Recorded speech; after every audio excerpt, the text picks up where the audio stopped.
Yeah, the vibes aren't great in Chicago right now. There's a lot of things going on. The defensive coordinator has resigned. We're not going to talk about that right now. We're not sure exactly what's going on there. But the Justin Fields press conference was the talk of the town on Wednesday. And Justin Fields, I mean, look, I listened to it, and I think the context was more just like he's getting too much input and he's starting to think too much. And, you know, it's just like discombobulating in his head, and he just needs to like play more freely and more serenely, I guess is the thing. But it came out like he was blaming the coaches for all of his struggles. So there was this whole big thing. But yeah, so that was kind of mischaracterized. I would say so. Serenity now. But so what? Like he's getting over inundated with information that he cannot process, and he needs a simpler play calling kind of agenda. I think it's not necessarily the play calling, it's just how he plays. So you guys, I asked you the other day, you haven't seen this movie, but in the movie The Last Samurai, Tom Cruise, very famous actor. By the way, this is like right up there with you guys not I've heard watching of him. Legends of the Fall, but I'm not going to go there. That's a more famous movie, The Legends of the Fall. I 100% agree. It's wild that you guys haven't seen it. Anyway, in the movie, Tom Cruise First of all, the Legends of the Fall thing, it's not that we hadn't seen it, it's that we hadn't fucking heard of it. We've heard of The Last Samurai. Yes, I've heard of The Last Samurai, That's a very good point. And I would like to watch it. I've never heard of Legend of the Fall. Okay, that's a very fair point, Craig. Okay, good. Anyway, so in the movie, for those of you who have not seen it, he gets taken captive by a group of samurai in like 1800s Japan. And he's like just wandering around their village. He's stuck there because he can't get out with all the snow in the passes. And so he just like wanders around. He starts learning how to do their sword fighting. And at one point in the movie, he's struggling. He's just having a hard time. And one of the other samurais comes up to him and it just says, like, excuse me, too many mind. Mind the sword, mind the people watching, mind the enemy.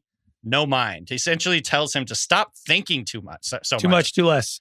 Like he's just thinking about it. Too like less. when I watch Justin Fields, this is exactly what it looks like to me. He's just like thinking about the defense. He's thinking about what, coverage is he supposed to read. It's like, it's all very robotic. And that's the word he used, robotic. He's just like, he needs to just go out there and not think, but just vibe. Just vibe out there. And that's essentially what he was saying.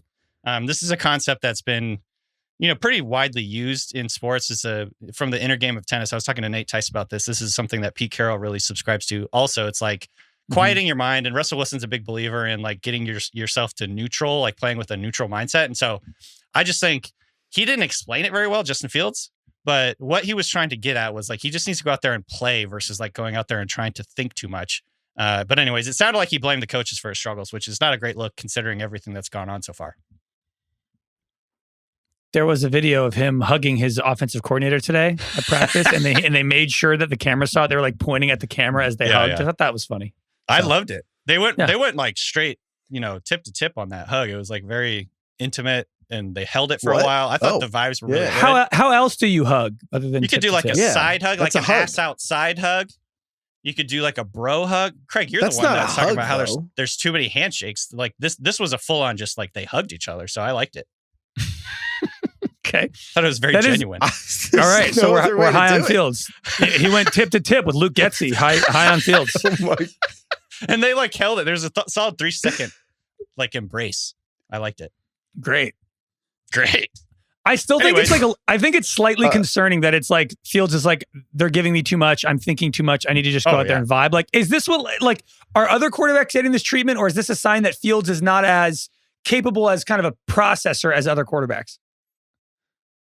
I will say, I think this is why athletes don't answer questions. Right. Because 100%. when you actually give an answer that's like thoughtful and last answer he'll ever give. Yeah. No, it's like everyone and every quarterback. Like you saw the Steelers actually learn from this PR disaster because Matt Canada was like, you know what? Yep, it's all my fault, because he didn't want the perception that he was shifting blame.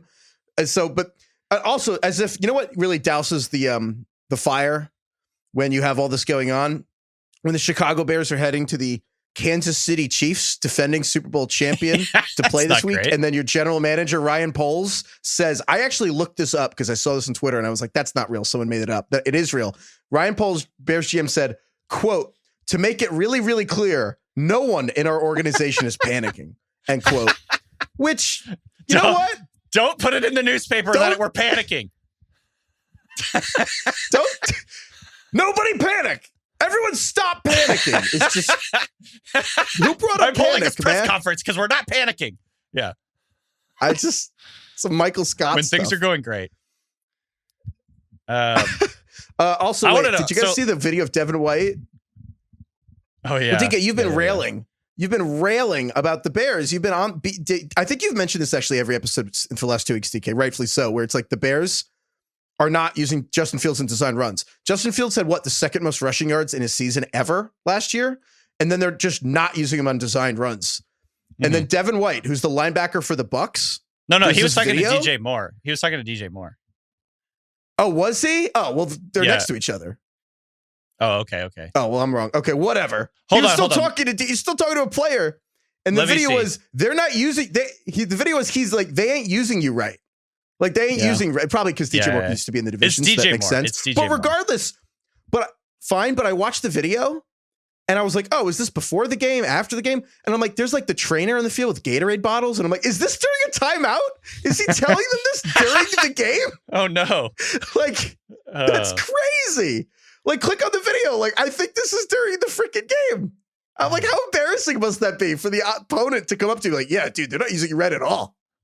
This is a good indication of the vibes overall with the team. This is a good example of why I'm such a huge proponent of them running Fields, because I think the counter argument is at some point you have to develop him into a passer or he's going to because he ran for 1,000 yards last year and they went 3-14.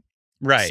And so the counter argument is at some point you just have to throw him in the deep end and hope he can get better as a passer. But and I understand that. I get that. I think there is some truth to that. At the same time, though, I've always been a big believer that you have to give a guy like Justin Fields, especially a guy who's struggling like Justin Fields is, some layups. You have to get their confidence going. You have to get, he's a streaky, 3-point shooter. You can't just come off the bench and just brick a three and then expect him to just be on fire or whatever. You have to kind of get him going. And that's why I think them not using him in this way is so detrimental to the overall offense as a whole. It's none of the receivers are happy. None of the offensive linemen are happy because he's taking all these sacks. He's not happy because he's really struggling. It's you got to get the juices flowing. You got to get the confidence going. You know what I mean? There's more to development than just, oh yeah, you got to get good at passing. There's a process here. And so I don't know. It just, obviously there's a lot of different opinions on how you do that, but I think it's really detrimental to them that they're not letting him get any confidence by picking up a few first downs, moving the football, keeping the ball for a little while, because they're just going 3 and out every time.